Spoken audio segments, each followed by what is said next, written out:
Welcome back to another episode of Hollywood Insiders. I just returned from seeing The Equalizer, Artie Iba in theaters, and it hit all the bases. I was laughing, I was crying, I was on the edge of my seat. Most importantly, though, was that I left the cinema with my mind racing. The movie didn't. Former Marine and Defense Intelligence Agency spy Robert McCall Denzel Washington now lives in a diverse apartment complex in urban Massachusetts. McCall works as a Lyft driver and assists the less fortunate with the help of his friend, Susan Plummer Melissa Leo. McCall anonymously travels to Istanbul by train to retrieve a local bookstore owner's daughter who was kidnapped by her father. After reintroducing McCall with a big fight on a train somewhere in Turkey, the film brings us back to Massachusetts, where our hero works as a Lyft driver.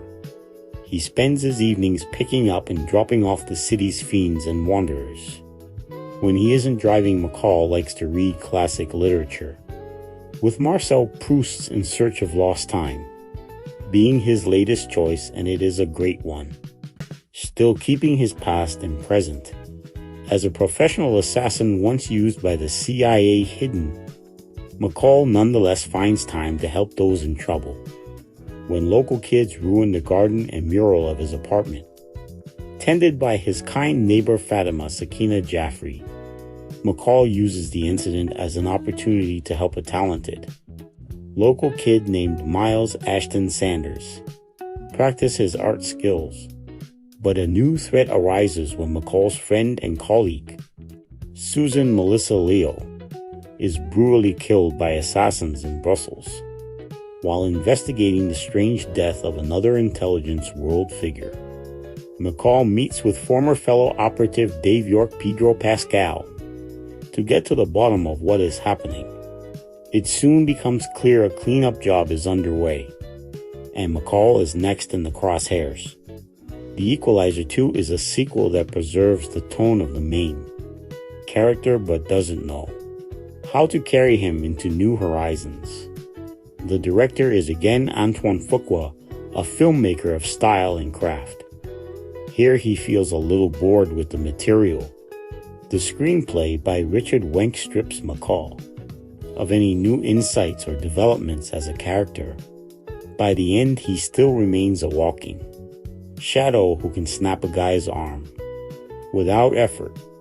This might not matter much in a genre movie if it were less cluttered as a narrative.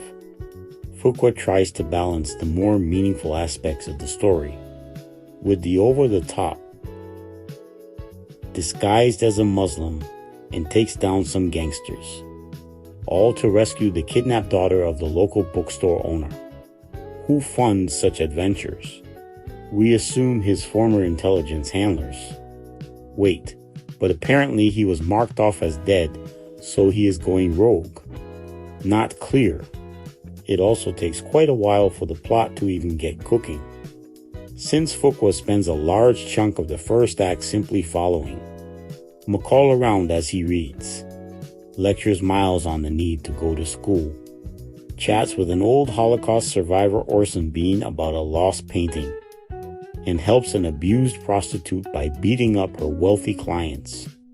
You will learn how to slice someone with a fancy credit card. Once we know what is going on, we can see why Fuqua reserves the actual plot for the second half, since there isn't much to it.